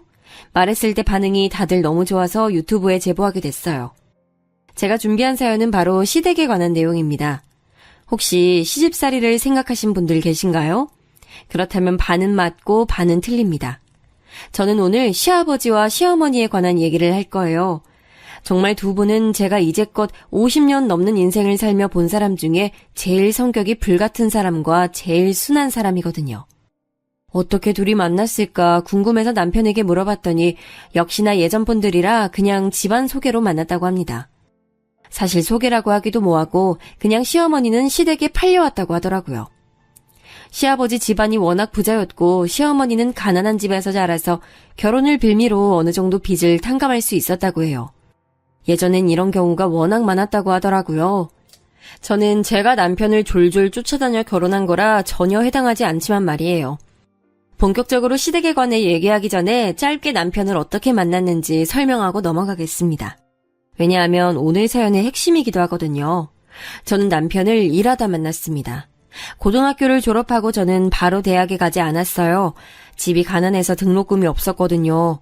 그렇다고 제가 뭐 엄청나게 공부를 잘해서 서울에 있는 학교를 장학금을 받고 들어가는 수준도 아니었습니다. 전문대라도 가려고 했는데 진짜 돈이 너무 부족했어요. 저는 엄마가 일찍 병으로 돌아가셔서 홀아버지 밑에서 자랐거든요. 하필 3남매 중 막내라 첫째인 언니와 둘째인 오빠는 어떻게 지원을 받았는데 저는 못 받았습니다.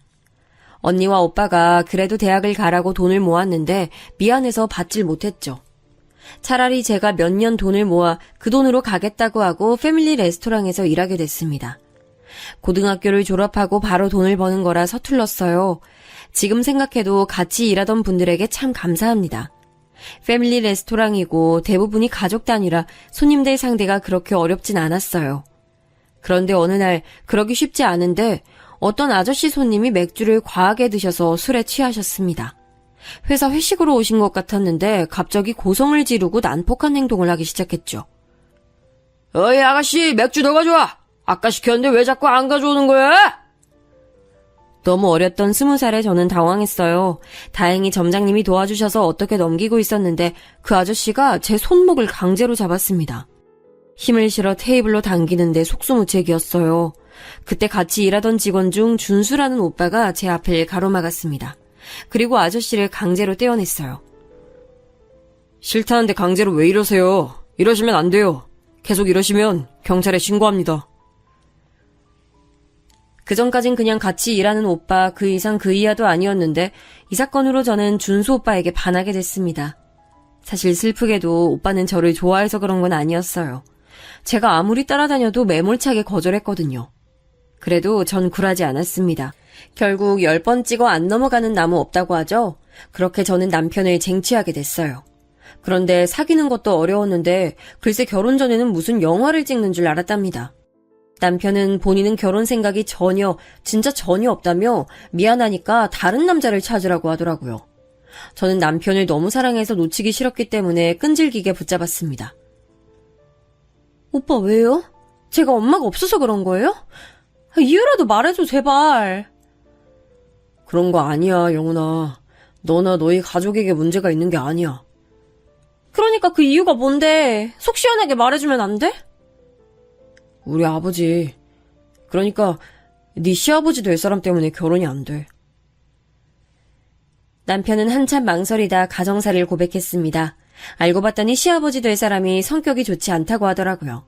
남편은 심지어 눈물까지 보이며 말했습니다. 저한테 미안해서 도저히 결혼은 못하겠다고요.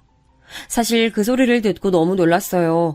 남편에겐 그런 성향이 전혀 보이지 않았거든요. 심지어 남편은 전공이 태권도였습니다. 운동 전공이라 힘도 세고 몸도 좋았죠. 알고 봤더니 그 이유가 본인 아버지 때문이라고 하더라고요. 어릴 때부터 어머니에게 손을 대는 아버지가 너무 미워서 운동을 시작하게 됐다고 고백했습니다. 남편에겐 여동생이 있었는데 여동생과 제 시어머니 될 분을 지키려는 이유였다고 하더라고요. 그 얘기를 듣고 저는 다시 한번 남편에게 반하게 됐어요. 아버지와 연을 끊지 못한 이유도 바로 시어머니 때문이라고 추가로 설명했습니다. 본인마저 연을 끊으면 시어머니를 지킬 사람이 아무도 없었다고 하더라고요. 그리고 그때는 제 나이도 어려서 저 얘기를 들어도 아무렇지도 않았습니다. 그래서 저는 괜찮다고 남편을 오히려 다독였어요. 친정 아버지와 우리 언니, 오빠에겐 당연히 비밀로 했습니다. 아무리 어려도 아닌 건 알았거든요. 결혼은 아니라며 저를 매몰차게 뿌리치는 남편을 얼마나 따라다녔는지 몰라요. 그때는 둘 다 패밀리 레스토랑을 그만두고 둘 다 대학을 졸업하고 일을 하고 있었거든요. 제가 남편의 군대도 기다려주고 남편도 또래보다 늦은 제 대학 생활을 기다려줬습니다. 그때는 남편이 없으면 안 될 것 같았어요. 어렸을 때부터 외로움에 취약했던 터라 제 옆에서 한결같은 남편이 너무 좋았습니다. 남편은 그때 태권도장에서 일하고 있었는데 제가 도장으로 찾아가서 매일같이 기다리자 나중엔 본인 여동생을 데려왔어요. 5년 넘게 사귀면서 여동생은 있다는 얘기만 듣고 본 적이 없었거든요. 제가 아무리 궁금하다고 해도 보여주지 않았는데 여동생을 보자 그 이유를 알게 됐습니다. 결혼이요? 우리 오빠만 보면 반대 안 해요. 내 친오빠지만 진짜 사람 좋아요. 근데 저 집하고 연락 끊었거든요. 그 이유가 뭔지 아세요? 우리 아빠 때문이에요. 저도 그건 들어서 알고 있어요. 그래도 결혼하고 싶어요. 우리 아빠, 아니, 아빠라고 부르고 싶지도 않아요. 그 사람 진짜 말도 하기 싫어요. 딸도 때리고 엄마도 때리는데 며느리라고 손 못 댈까요? 오빠가 막아주긴 하겠지만. 시누이는 저에게 대놓고 결혼은 안 된다고 말렸습니다. 그래도 저는 물러서지 않았어요. 그냥 남편이 있으니 괜찮을 것 같았죠. 제가 끈질기게 달라붙자 남편은 자포자기한 상태가 됐습니다. 시누이는 본인은 말렸다고 할 일을 다 했으니 자기에게 연락하지 말라고 하더라고요. 자기는 아빠한테 질릴 대로 질렸다는 말을 끝까지 했죠. 제 끈질긴 매달림이 남편에게 통했는지 남편은 본인 집에 인사를 가자고 했습니다. 저는 너무 좋아서 설레는 마음으로 가기로 한 날짜를 손꼽아 기다렸어요. 그리고 드디어 인사 가는 날이 되었습니다. 아침부터 옷을 몇 번을 갈아입고 머리까지 예쁘게 했어요. 백화점에 가서 시부모님 줄 선물도 사서 예쁘게 포장하고 꽃다발까지 들고 방문했습니다. 남편은 저에게 아니다 싶으면 그냥 그대로 나가도 된다고 말하더라고요. 저는 제가 직접 보고 판단하고 싶은 마음에 일단 그대로 시댁에 향하게 되었죠. 그리고 딱 시부모님을 마주쳤는데 사실 첫인상은 두 분 다 온화하셨습니다. 속으로 이렇게 다정하고 친절한데 사람을 때린다고 생각이 들 정도로요. 시아버지야 그렇다 쳐도 시어머니가 특히 제게 잘해주셨습니다. 우리 아들이 그렇게 칭찬하더라고요. 실제로 보니까 왜 그런지 이해가 가요. 이렇게 참하고 예쁜 아가씨가 며느리가 된다니 생각만 해도 기뻐요. 우리 집 와줘서 고마워요. 아니에요. 예쁘게 봐주셔서 감사합니다. 엄마 없이 자랐던 저는 시어머니의 따뜻한 환대에 마음이 녹았어요. 실제로 우리 집은 엄마가 일찍 돌아가셔서 제대로 밥을 먹지 못했거든요.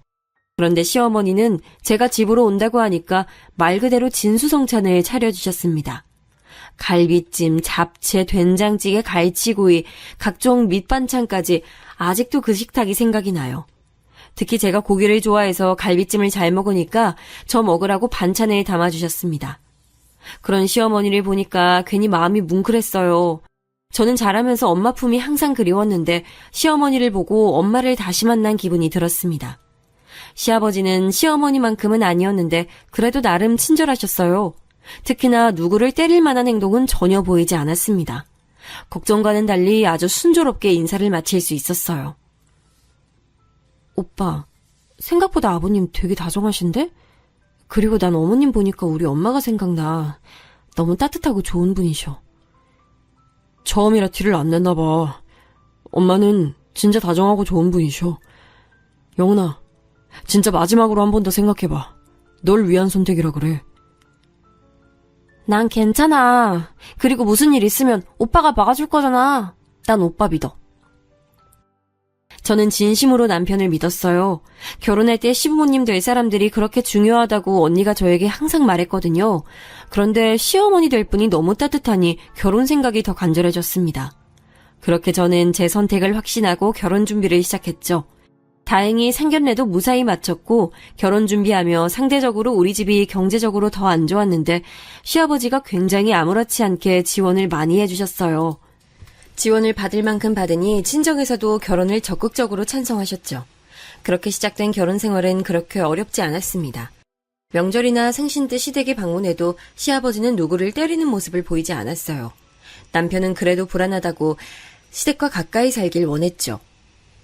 그래서 신혼집도 시댁에서 10분 거리에 얻게 됐습니다. 그러다 시아버지의 욱하는 성질을 보게 된 때가 있었어요.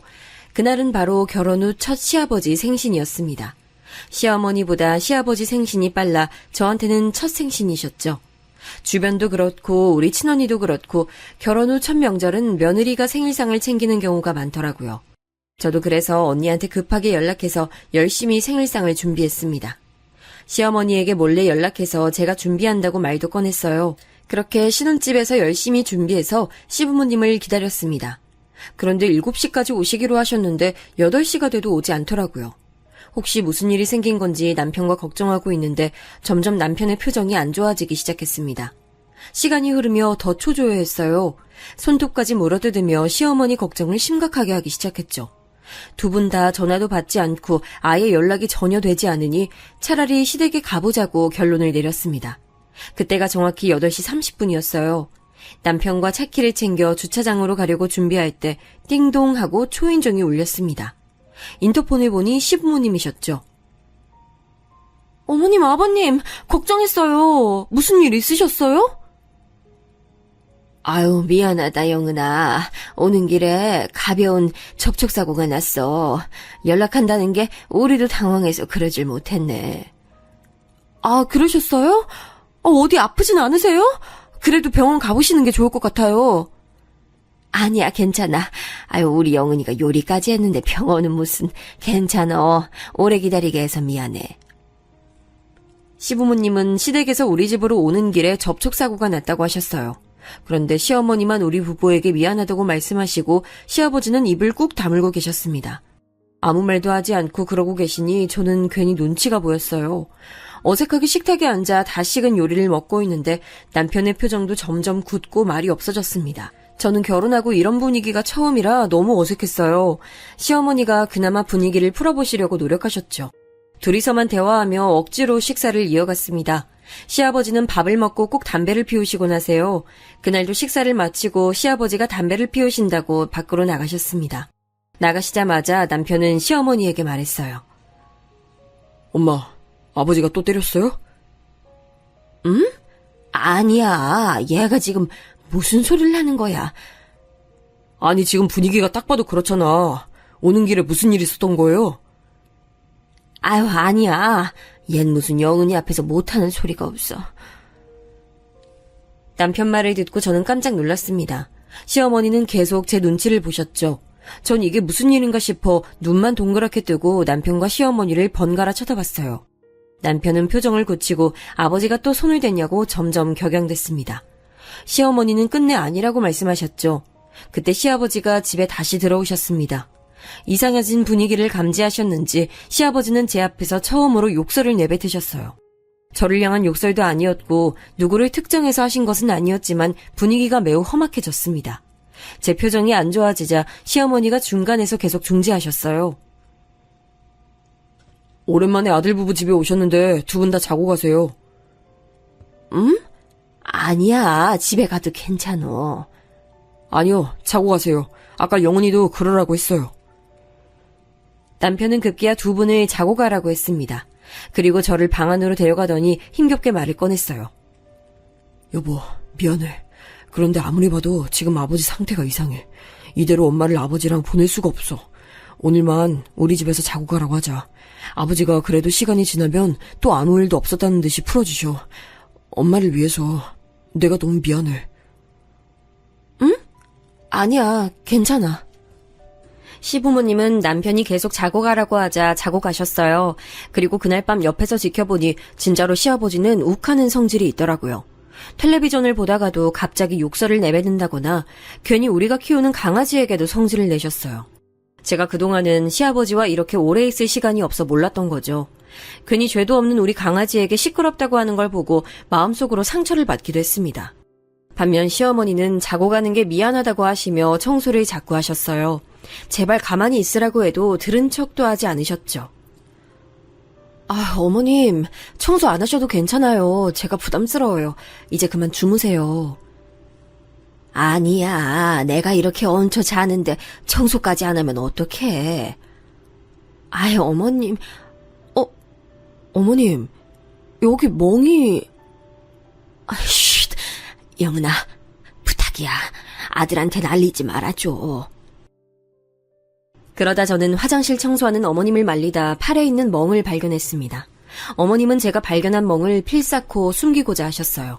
남편에게 제발 알리지 말아달라며 애처롭게 비는 모습을 보니 가슴이 아팠습니다. 그 장면을 보자 남편이 했던 말이 현실로 떠올랐어요. 제가 놀라자 어머님은 괜찮다며 오히려 저를 달래셨습니다. 어머님과 약속했기에 이 장면을 남편에게 따로 말하진 않았어요. 그렇게 시부모님은 다시 다음날 시댁으로 가셨습니다. 다행히 남편이 말했던 것처럼 시아버지는 자고 일어나니까 기분이 괜찮아지셨어요. 남편이 말하길 시아버지는 24시간 내내 기분이 안 좋고 그러면 모르겠는데 본인 기분이 안 좋을 때만 시어머니에게 손을 댄다고 하더라고요. 기분이 좋으면 첫날 저에게 그랬던 것처럼 시어머니에게 또 잘한다는 말을 들었습니다. 시어머니도 이혼을 생각했는데 그때마다 또 정신 차린 것처럼 또 잘해주고 하니 계속 이렇게 살게 됐다고 했죠. 그리고 시아버지 집안이 잘 산다고 했잖아요. 실제로 시어머니 집에 있는 빚을 다 갚아줬다고 해요. 그러니까 시어머니는 이혼하고 싶어도 자꾸 시아버지가 그 돈을 갚고 나가라고 하니 이혼도 못하고 있었습니다.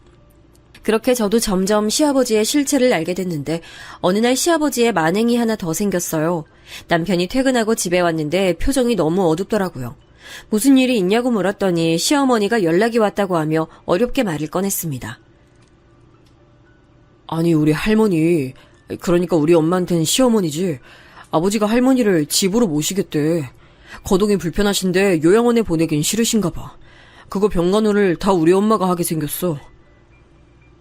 어머, 하긴 아버님은 일하셔야 하잖아. 상의도 없이 그런 거야? 그냥 무작정 데려왔나 봐. 아무런 언질도 없이. 엄마가 너무 당황하셔서 전화하셨더라. 우리 엄마가 그리고 시집살이를 많이 당했거든. 속상하네. 여보, 우리가 중간에서 중재라도 해보는 게 어때? 남편에게 들어보니 시어머니는 시어머니의 시어머니에게 시집살이를 많이 당하셨더라고요. 시어머니는 20살 때 시집 오셨는데 그때부터 집안 식모처럼 일하셨다고 합니다. 온갖 집안일부터 집안 어른들 병간호까지 안 하는 일이 없으셨대요. 실제로 남편의 할아버지, 시어머니에겐 시아버지죠. 마지막에 돌아가시기 전에 병원에 3년을 계셨는데 그때도 시어머니가 옆에 딱 붙어서 간호했다고 합니다. 시댁 식구들이 밥을 먹기 전에는 밥을 먹을 수도 없었대요. 우리 딱한 시어머니는 오히려 며느리인 저에게는 어찌나 잘해주셨는지 몰라요. 우리 집에 놀러 오시라고 해도 잘 오지 않고 어쩌다 오시면 온갖 집안일을 다 해주십니다.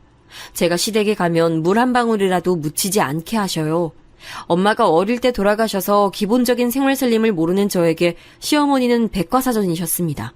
제대로 바느질도 못하는 저를 단추를 다는 법부터 옷의 길이를 줄이는 법까지 다 알려주셨어요. 제가 잘 먹으면 반찬을 싸주시고 또 그 음식을 만드는 방법을 손으로 적어주셨죠. 이런 시어머니를 시아버지가 또 고생시킨다고 생각하니 마음이 아팠습니다.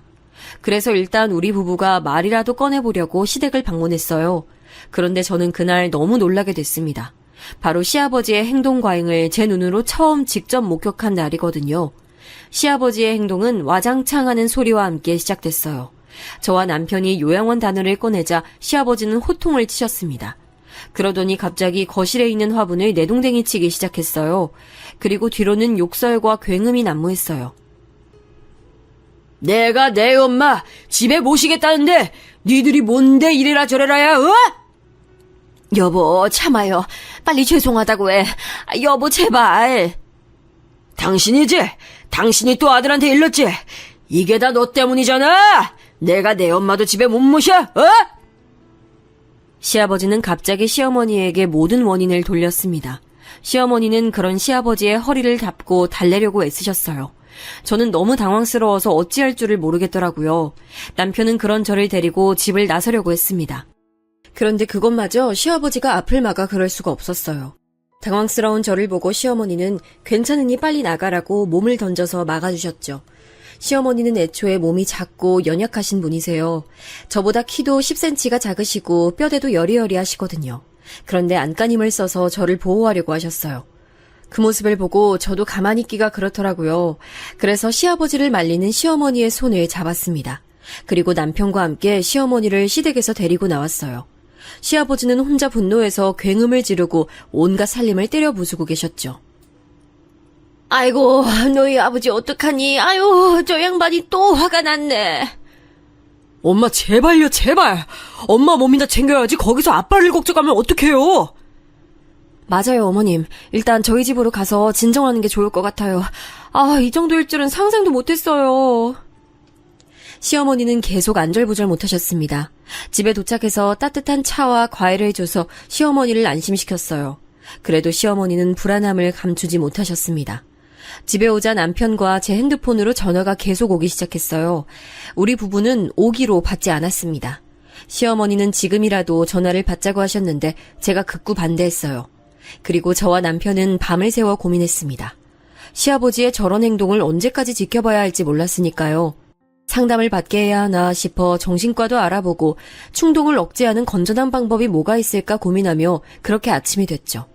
시어머니는 이제 시아버지 기분이 풀렸을 테니 집에 가겠다고 하셨어요. 저는 걱정되어 남편과 같이 시댁에 갔더니 진짜 시어머니 말대로 시아버지는 마치 아무 일도 없었던 것처럼 평온하셨어요. 남편에게 집에 오는 길에 물어봤더니 원래 그렇다고 하더라고요. 매일 24시간 내내 화가 난 상태면 시어머니도 도망치듯 집을 나가셨을 텐데 자기 기분이 나쁠 때만 저러니 시어머니도 시간이 지나면 괜찮아진다고 믿으며 계속 결혼 생활을 지속하신 거였어요. 우리 시어머니는 제가 본 사람 중에 제일 천성이 착하고 다정하신 분이세요. 그렇게 시아버지가 본인 엄마를 동의도 없이 집에 데려왔어도 그 사람이 자기를 몇십 년에 걸쳐 괴롭힌 시어머니여도 얼마나 극진히 간호하셨는지 모릅니다. 어머니, 이게 다 뭐예요? 어머. 그거 죽이야. 요즘 시어머니가 입맛이 없으신 것 같아서 소고기랑 전복 다져서 넣었어. 영은이 너도 먹어. 이리 와서 앉아. 우와, 죽이 이런 맛이 나올 수도 있는 거예요? 너무 맛있어요. 완전 영양 가득이네요. 시어머니는 시할머니가 기력이 없으신 것 같다고 직접 요리도 다 하셨어요. 제가 시댁에 방문할 때마다 전복죽부터 시작해서 온갖 진귀한 식품들이 많았습니다. 눈이 휘둥그레진 저에게 꼭 맛보라고 입에 하나라도 더 넣어주셨죠. 이것뿐만 아니라 시어머니는 직접 시할머니를 병원에 데리고 다니셨어요. 당신도 나이가 있으시면서 힘든 몸으로 시할머니를 데리고 병원이며 산책이며 다니셨죠. 집에서 새끼를 다 챙기는 것도 힘들 텐데 약도 챙기고 주기적으로 그렇게 데리고 다니시는 걸 보고 저는 날개 없는 천사인 줄 알았습니다. 반면 시아버지는 본인이 지극한 효심을 내세워서 본인 엄마를 데려온 거잖아요.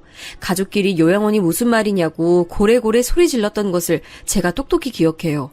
그런데 시아버지는 황당하게도 자기의 취미가 생겼다며 외박하고 집에 들어오지도 않았습니다. 시어머니가 워낙 저를 친딸처럼 챙겨주셔서 저도 시어머니에게 잘하려고 노력했거든요. 연락해서 시아버지 안부를 물으면 매번 집에 없으셨어요. 나중엔 아버님께 아버님은 뭐 하세요가 아니고 오늘도 나가셨어요? 라고 물을 정도였죠. 제가 황당했던 것은 바로 또 있습니다. 시할머니의 태도였어요. 시할머니는 나이에 비해 정정하신 편이셨어요. 물론 연세가 있으니 거동이 불편하고 행동이 느리셔도 기본적인 의사소통은 가능하셨죠. 치매가 있진 않으셔서 정신이 오락가락하지도 않으셨습니다. 그런데 시할머니는 시어머니께 상당히 예의가 없으셨어요. 본인을 그렇게 챙겨주는데 호칭부터가 너무하더라고요. 야, 너 이러면서 무슨 하인을 부르는 것처럼 시어머니를 불렀습니다. 그런 모습을 보니 시어머니가 시집살이를 어떻게 당하셨는지 알겠더라고요. 우리 시어머니는 항상 저에게 예쁜 이름이라고 제 이름을 꼬박꼬박 불러주셨거든요. 그러면서 당신은 이런 취급을 당하고 있으니 제가 너무 속상했습니다. 그래서 시어머니에게 저도 모르게 이렇게 말한 적도 있어요. 아니, 그래도 어떻게 저러실 수가 있어요. 제가 다 속상해요. 이렇게 극진하게 간호하는데 어머님께 왜 그러시는 거지? 옛날 분이라 그러셔. 내가 이해해야지. 아유, 난 괜찮어. 우리 영은이가 착해서 날 이해해주네. 그럴 때마다 시어머니는 저를 칭찬하셨어요. 시아버지는 본인의 새로운 취미인 낚시를 한다고 밖으로 나들고 시할머니의 간호는 죄다 시어머니가 하고 계셨죠. 차라리 가만히 계시면 뭐 그럴 수도 있다고 생각이라도 할 텐데 시할머니는 원하는 것도 많았어요. 옆에서 보면 뭐가 그렇게 불만인지 궁금할 정도였죠. 남편도 상황이 답답해도 막상 시어머니가 당신께서 괜찮다고 하니까 우리가 뭐 어찌할 도리가 없었습니다. 이런 상황 속에서 저는 임신을 하게 됐어요. 임신하고 나서 저는 유독 입덧이 심해 오히려 살이 빠졌습니다. 남들은 임신했을 때 최고 몸무게를 찍는다고 하잖아요. 저는 반대로 배는 불러오는데 다른 곳은 점점 살이 빠졌어요. 병원에서도 음식을 잘 챙겨 먹으라고 할 정도였죠. 친정아버지와 언니, 오빠도 제 걱정하고 다들 많이 걱정해 주셨어요.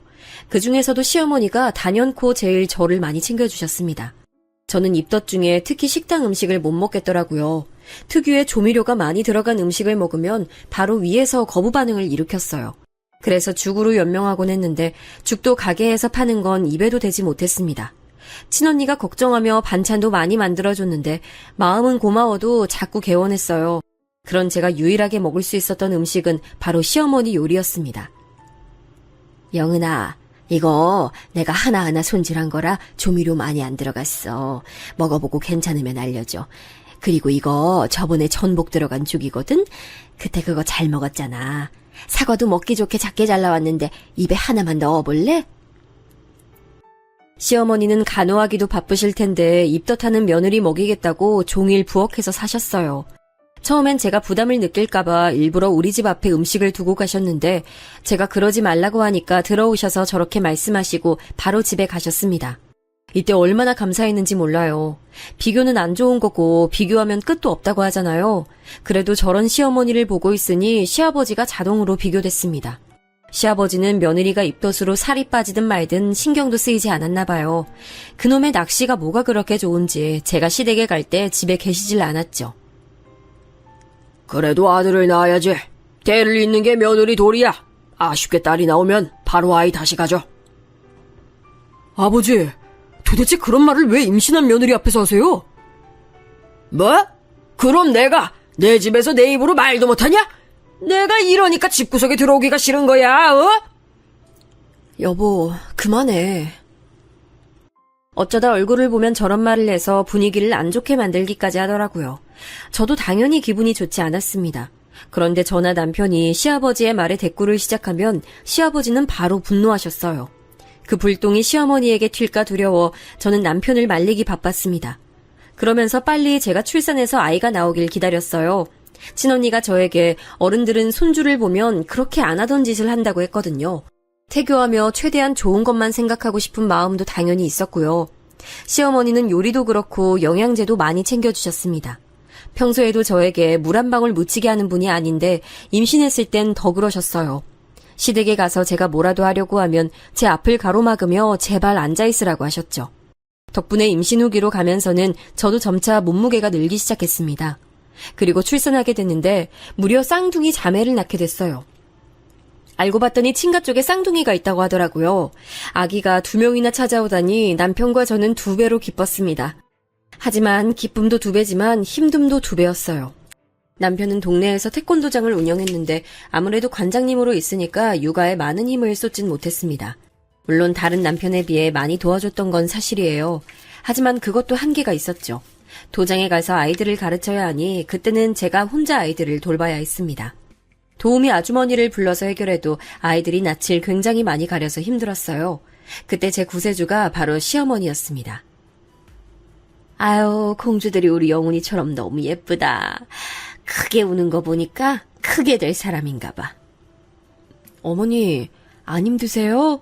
아이들 내려놓고 좀 쉬세요. 난 하나도 안 힘들어. 괜찮아. 영훈이 너야말로 지금이라도 좀 자. 시어머니는 우리 집에 매일같이 오셔서 저를 도와주셨어요. 하루도 빠지지 않고 아이들을 봐주러 오셨죠.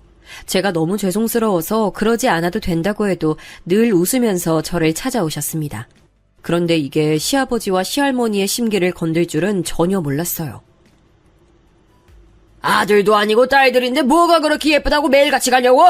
넌 네 시어머니나 신경 써. 지금 일부러 시어머니 모시기 싫다고 시위하는 거야? 어? 아유, 아니에요. 금방 들어갈게요. 그리고 시어머니 드실 밥 다 해놓고 왔어요. 노인네 혼자 집에 두면 어떡해? 네가 그러고도 사람이야, 어?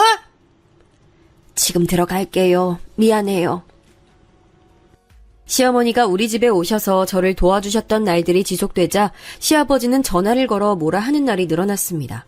시아버지는 지독한 남아선호 사상이라 제가 딸 쌍둥이를 낳았다고 하니 병원에 오시지도 않았어요. 그래서 저는 그날 이후로 시아버지에 대한 마음의 문을 닫게 됐습니다. 저를 도와주러 오신 시어머니에게 쩌렁쩌렁하게 소리를 지르는 것을 들으니 옆에서 한숨이 나오더라고요. 자기 엄마만 가족이고 저와 딸들 그리고 시어머니는 가족도 아닌 거였죠. 어머니, 저 괜찮으니까 집에 가보셔요. 이제 애들도 어느 정도 컸으니까 제가 찾아뵐게요. 그동안 감사했어요. 영은아, 미안해. 내가 이 양반 화 좀 가라앉으면 다시 올게. 시어머니는 이미 병원도 모시고 다녀오고 식사도 다 식탁에 차려놓고 오셨는데도 죄를 지은 사람처럼 다시 시댁으로 가셔야 했어요. 그 모습을 보고 한숨이 나왔죠. 남편하고 얘기해도 시어머니는 결혼할 때 본인 집 빚을 다 갚아줬다는 이유로 시댁에 꼼짝 못하셨습니다. 또 시아버지는 본인의 기분이 좋으면 시어머니에게 잘해줬으니 그 모습을 보고 버티셨죠. 이렇게 몇 년의 시간이 흐르게 됐어요. 그동안 시아버지는 욱하는 모습을 보이기도 했고 보다 못한 우리 부부가 시어머니를 집으로 데려온 적도 몇 번이나 있습니다. 그러던 어느 날 시아버지는 심지어 멀쩡히 다니던 회사를 그만두고 빚을 내어 가게도 열었어요. 취미로 낚시하러 다니니 그렇게 동네에 횟집을 열게 됐습니다. 이 과정에서 남편과 시아버지가 얼마나 대립했나 몰라요. 왜냐하면 시아버지는 있는 돈을 다 끌어다 가게를 열게 됐거든요. 그러면서 돈이 부족했는지 우리 부부에게 금전을 요구했어요. 사소하게 냉장고를 사달라, 의자를 사달라 시작해서 나중에 저에게 주방에서 일손을 도우라고 하셨죠. 부탁해도 들어줄지 말지 고민이 될 텐데 아예 강요하다시피 얘기하는 터라 어이가 없었습니다. 아이들 육아를 핑계로 당연히 가게 일은 도우려고 하지 않았어요. 그런데 시어머니가 가게에서 고생하는 것을 보니 저도 모르게 돕게 됐습니다. 시어머니는 심지어 가게에서 주문받고 힘들게 일하면서도 집에 가서 시할머니를 돌보셨어요. 저라면 도저히 그렇게 하지 못할 텐데 시어머니는 항상 그러면서도 웃음을 잃지 않으셨습니다. 제가 화가 났던 건 시아버지의 태도였어요. 빚을 내고 우리 부부에게 금전적으로 도움을 받으며 가게를 열었으면 그래도 책임감을 보여야 하지 않을까요? 시아버지는 가게 사장이라는 직함만 챙기고 일은 전혀 하지 않았습니다. 낚시하며 생선회를 뜨는 방법을 익혔다면서 주방에 코빼기도 비추지 않았죠. 이 과정에서 남편과 얼마나 많은 다툼이 있었는지 모릅니다. 그러다 결국 일이 터졌어요. 이 사연이 오늘 사연의 핵심인데요. 횟집 운영하며 일손이 점점 부족하니 결국 직원을 한 명 더 뽑게 됐습니다. 시아버지는 가게 일에 관심도 없더니 사람을 뽑는다고 하니까 또 과잉 반응을 했어요. 심지어 남편에게 도장을 접고 자기 가게에 헌신적인 모습을 보이라고 해서 남편이 진지하게 연을 끊을까 생각까지 했습니다. 그래도 시어머니를 보고 버티고 있었는데 어느 날 시아버지가 새로 가게에서 일할 직원이라며 어떤 여자를 데려왔어요. 저보다 한 10살 많은 여자였는데 싹싹하니 성격이 참 좋더라고요. 이왕 같이 일하게 됐으니 저도 언니라고 부르며 친하게 지냈습니다. 그 언니 이름은 수경이었어요. 수경 언니는 아직 결혼하지 않았다고 우리 딸들을 아주 예뻐했습니다. 제가 시어머니를 도우려 가게에 자주 나오니까 딸들도 횟집에 자주 왔거든요. 그럴 때마다 우리 애들을 예뻐해주니 저도 언니에게 마음을 열었어요. 몇 년 지나고 우리 딸들은 초등학교에 들어갔습니다. 남편 태권도장도 자리 잡아 동네에서 유명해졌고 횟집도 매출이 잘 나오기 시작했죠. 시어머니의 희생이 만들어냈다 해도 과언이 아니에요. 그리고 시할머니는 결국 집에서 돌아가셨습니다. 시어머니가 그렇게 지극정성으로 돌봐서 돌아가실 때 큰 고통 없이 돌아가셨어요. 제가 바로 옆에서 지켜봐서 아는데 시어머니는 최선을 다하셨습니다. 본인 부모도 아니고 그렇게 자기를 괴롭힌 사람에게 어떻게 그렇게 하신 건지 궁금할 정도로요. 시아버지의 분노 조절이 가끔 우리 가족을 힘들게 했지만 그래도 가족이니까 어느 정도 눈 감아주며 지내던 어느 날이었습니다. 시댁에 방문했는데 시어머니가 안 보였어요. 제가 분명 출발했다고 해서 오는 걸 알고 계셨을 텐데 조용해서 의아했죠. 그러다 화장실 문을 열었더니 시어머니가 글쎄 혼자 울고 계셨습니다. 어머니 왜 그러세요? 무슨 일 있으세요? 아유, 영은아, 어떡하니? 아유, 나 이제 어떡해? 왜요? 또 아버님이 화내셨어요? 네 시아버지가 수경이랑 결혼한다고 나보고 집 나가래. 이게 무슨 일이니? 아유. 저는 너무 놀라 그대로 얼어버렸습니다. 시어머니에게 들은 내용은 충격적이었어요. 시아버지의 옷에서 수경 언니 지갑이 나오더래요. 그래서 추궁했더니 오히려 당당하게 이혼하자는 얘기를 꺼냈다고 하더라고요. 시아버지에 대한 분노가 솟았습니다. 다른 사람도 아니고 어떻게 시어머니에게 그럴 수가 있죠? 그리고 수경 언니에게도 화가 났어요. 뻔히 우리 가게에서 일했으면서 어떻게 바람이 나요. 저는 너무 화가 나서 남편의 도장으로 찾아가서 자초지종을 설명했습니다. 남편도 머리 끝까지 화가 나 임시로 도장을 씌웠고요. 그리고 시댁에서 같이 있으면서 시아버지를 기다렸어요. 시아버지가 집에 오자 저와 남편은 차분히 물었습니다. 그런데 태도가 기가 막혔어요. 뭐 어쩌라고? 네 엄마 요양원 보내. 난 수경이랑 살 거야. 이 지긋지긋한 집구석 다 필요 없어. 어떻게 그러실 수가 있으세요? 어머니가 그동안 헌신한 게 몇 년인데요. 40년을 고생하셨는데 어떻게 그러세요? 뭐? 네가 뭘 알아? 네가 뭘 아냐고? 며느리가 감히 시아버지에게 말대꾸야? 하여간 이놈의 집구석 옆에 애들 다 필요 없어. 썩 꺼져! 시아버지는 급기야 또 집안 살림살이를 깨부수기 시작했어요. 남편이 제압하자 아들이 자기를 죽인다며 경찰에 신고까지 했죠. 집에 오신 경찰에게 사정을 설명했더니 본인이 피해자라고 드러놓는 모습을 보며 기가 막혔습니다. 어떻게 사람이 저럴 수가 있죠? 제가 시아버지가 집에 오기 전에 시어머니에게 마음을 독하게 먹으라고 했거든요. 그래서 시어머니도 이번엔 물러서지 않으셨습니다. 내가 당신 엄마 병간호를 몇 년을 했어. 그런데 어떻게 나한테 이래? 참나, 그래서 뭐 어쩌라고? 난 수경이랑 살겠다잖아. 넌 요양원 가서 살아. 그게 말이 되는 소리야? 사람이 어떻게 그래? 내가 이 집안에 헌신한 게 얼만데? 누가 시켰어? 그러라고 시켰냐고. 요양원 가. 가족끼리 무슨 요양원을 보내냐고 화냈던 시아버지는 어디 가고 오히려 멀쩡한 시어머니를 요양원에 보내려고 하는 시아버지만 있더라고요. 시아버지는 우리가 아무리 화내고 따져도 들은 척도 하지 않았습니다. 저는 너무 화가 나서 수경 언니에게 전화를 걸었어요. 하지만 절대 받지 않았죠. 저와 남편은 시댁에 더 있기가 싫었어요. 그래서 시어머니를 데리고 집을 나왔습니다. 시아버지는 끝까지 그런 우리에게 소리쳤어요. 요양원 보내버려 라고요. 시어머니는 충격이 크신지 우리 집에 와서도 한참을 우셨습니다. 그 모습을 보니 저도 분노를 참을 수가 없었어요. 시어머니는 저에게 이미 엄마였거든요. 남편도 화가 많지 않은 사람인데 눈이 돌 정도로 화가 났죠. 참을 만큼 참았다는 생각이 들었어요. 그래서 남편과 저는 반드시 이번 기회에 두 분을 이혼시키려고 다짐했습니다. 당장 다음 날부터 우리는 당연히 가게에 출근하지 않았어요.